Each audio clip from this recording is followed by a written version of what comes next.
बऱ्याच गोष्टी माणसं बदलाय बघतील, उगाच बदलाय बघतील, पण त्या आपल्या हातातल्या गोष्टी असतील का? हा, एवढे मोठे झाडाचे पानं खाली पडलेत आणि आपल्या कुठल्या ते शाळेतल्या पोरांनी म्हणलं हा मी ती पानं पुन्हा अजून झाडाला लावतो. शक्य आहे का रे? जमते का? हा, आता आपल्या इथं काय केलं होतं, काही झाडाचे आपण फांदे सुंदर दिसावं किंवा खराब झालेले फाटे तोडले होते का रे? मग ती फाटे पुन्हा जोडता येतील का रे? हा, आता मी कटकन इथलं नख काढतो फेकून देतो खाली, तीच नख मला जोडता येते का? हा, फक्त एकाच ठिकाणी बघितला बघा, शेपूट जर तुटलं पालीचं तर दुसरं शेपूट येते, पण हात जर तुटला माझा तर असलाच हात मला येतो का पुन्हा? येत नाही. डोळा गेला तर डोळा येत नाही. पण काही गोष्टीमध्ये माणसाला कणी मी कितीतरी शान राहा वाटते असं तपासाय बघते. आता कसं असते ती तुम्हाला एका गोष्टी सांगतो. नदी एक होती मोठी नदी. नदी कोणती? आपल्या भारतामध्ये इथून नदी वाहते आणि शेवटपर्यंत जाते. त्या नदीचं नाव तुम्हाला माहिती आहे का? भारताची सगळ्यात मोठी नदी कोणती आहे? गंगा.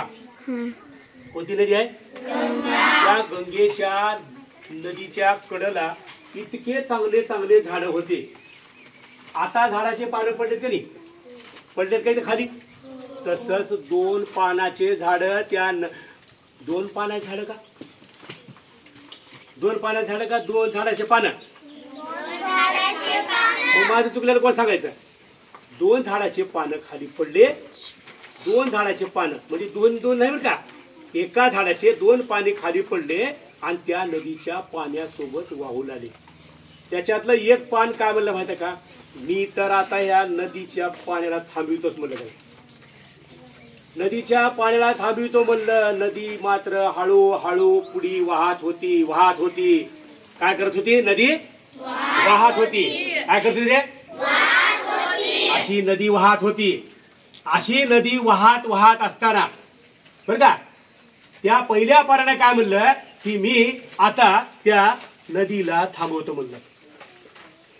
पण नदी वरून सुरू झाली होती, प्रवाह चालू होता, बर्फाचं पाणी होत होतं आणि भरगच्च वेगाने खाली गतीनं येत होतं.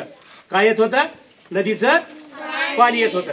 नदीचं पाणी भरगच्च गतीने येत असताना दुसरं पान मात्र आनंदानं त्या नदीचे पाण्याची प्रवाहाची दिशा गती हालचाल जशी होती तसं ते डोलत होतं. पण आता दुसऱ्या पानानं काय ठेवलं? नदीला मी थांबवतो. पण नदीला थांबवितो म्हणणाऱ्या त्या पानाला स्वतःलाच कसं करायचं सावरायचं कळत नव्हतं. नदीचं पाणी वाढलं की ती पान असं पलटी मारायचं, पुन्हा पलटी मारायचं, पुन्हा डोळ्या खायचं. नदीच्या पाण्याला थोडासा खड्डा आला की पाण्यात वाहता वाहता त्या खड्ड्यात गुरगुर फिरायचं. ती पान गुरगुर फिरायचं. ही सुद्धा पान फिरायचं. पण ही पान काय म्हणायचं? इथं थांबितो मी नदीला, इथं थांबितो म्हणायचं. काय म्हणायचं रे? इथं थांबितो पाण्याला म्हणायचं.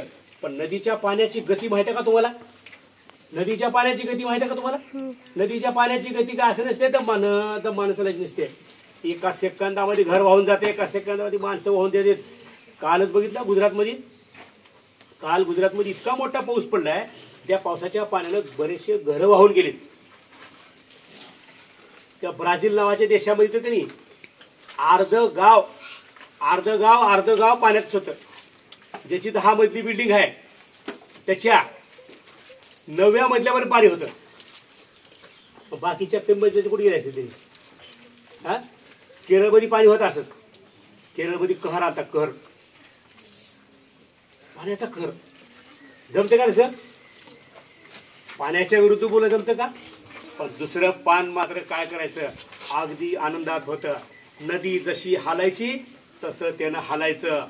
आता नदीचं पाणी ज्यावेळेस थोडंसं धबधब्यावरून खाली पडायचं त्यावेळेला ते पान काय म्हणायचं? आता मी उंचावून उडी मारतो आणि त्या गोल चक्रामध्ये मस्तपैकी फिरतो, जसं काय मी राट पाळण्यात फिरला लाव म्हणायचं. आणि ते असं गरगर गरगर गरगर ते पान फिरायचं, गरगर पान फिरायचं आणि पुढे निघून जायचं. ही पान मात्र काय करायचं? गरगर गरगर फिरायचं आणि पुढे जायला बघायचं, मागं जायला बघायचं. पण त्याची ताकद होती का ती? आणि एवढं पान असं फुकल्या फुकल्या. हा तिथलं पान घेवर भया, तू तिथलं पान घेवर, पडलेलं पान घेवर इकडं, हे पडलेलं पान आणि इकडं बघा. पान पान असते, हलका असते. हे पान ठेवले आपण. ह्या फुकण्याच्या ताकदीपुढे त्या पानाचं काही चाललं का रे? ती पान म्हणलं का मला थांब तुला दाखवतो, बुक्की मारतो म्हणलं का? नाही. त्या पानाला स्वतःला होणाऱ्या गोष्टीमध्ये बदल करता येत नाही. असे बरेचसे माणसं आहेत, बरेचसे माणसं आहेत, दुःखाला थांबा बघतेत आणि सुखाचा आनंद घेत नाहीत. त्यांना कळत नाही. त्या पहिल्या पानानं जसं मी पाण्याला थांबवितो म्हणलं तसं येणारं सुख दुःख थांबवायला बघतेत, पण स्वतः हारतेत, स्वतः हारतेत. आपण सुद्धा काय करतो माहिती का? अभ्यास करताना काय करतो माहिती का? अभ्यासाला काय करतो माहिती का आपण? अभ्यासाला आपण असंच करतो. मला सरनं काय म्हणले, मी अभ्यास करत नाही. मग शाळा न शिकता शहाणं होतं का आपण? शाळा न शिकता शहाणं होतो का? कुठल्या गोष्टीची साक्षरता आपल्या झाल्याशिवाय आपण हुशार होतो का? आता मला एवढा लांब रेषा ओढलेला वर्गाचा नकाशा दिला, इथं कोणता वर्ग कुठं आहे, किचन शेड कुठं आहे, कार्यालय कुठं आहे, भांडार कक्ष कुठं आहे, हे माहिती झालं पाहिजे का नाही? नाहीतर मग लगेच कुठं जायचं, तिकडला कोपऱ्या जायचं मैदानामध्ये. ऑफिस कुठं आहे हो, खावा धाडका मग. बघा, मग एखादी गोष्ट आपण जर न माहिती करून घेता आपण आयुष्यात जगलो तर मात्र आपल्याला आनंद लुटता येत नाही. दुसऱ्या पानासारखं जगायचं का पहिल्या पानासारखं जगायचं? पहिल्या पानासारखं. पहिल्या पानानं काय केलं? नदीला थांबवतं म्हणलं. त्यासारखं जगायचं का?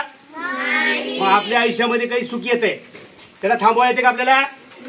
घ्यावं लागते. आपण पहिल्या दुसऱ्या पानानं कसं केलं? आलं का? नदीचा उतार आला का? खाली पडलेला का? घ्या मजा, उडी मारायची पाण्यामध्ये रात पडण्यासारखी. वारा आलं डोला असं. त्यानं त्या पाण्याच्या प्रवाहाला थांबवलं नाही. येणारं सुखदुःख नाही थांबवलं. जसं येईल तसं त्याला तोंड देत गेलं. तसं तुम्हाला सुद्धा कधी दुसऱ्या पानासारखंच जगावं लागल. मी शाळा शिकणार नाही, न शिकता हुशार होतो, इथं काय शिकायचे मला, असं नाही म्हणायचं बरं का? आणि तुम्हाला आम्ही शिकवायला चालू केलो तर आम्हाला तुम्ही थांबवू शकता का? शाळा तुम्ही बंद करू शकता का? शाळा बंद करतो आता मी नाही. बऱ्याचशा गोष्टी आपल्या हातातल्या नसतात. आपण काय करायचं, येणाऱ्या गोष्टी स्वीकारायच्या, नको असलेल्या गोष्टी सुद्धा बाजूला टाकायच्या, लक्ष द्यायचं नाही, तरच आपण यशस्वी होतो. मग नदीतल्या दोन पानासारखं सुखदुःख असते. एक रागाचं असते, एक चांगलं असते. एक जण वाईट करायला बघते, तर चांगलं करायला बघते. मग चांगलं करायचं वाईट करायचं रे? येईल का तुम्हाला? मग एक वेळेस गोष्टीच्या टाळा वाजवा बरं.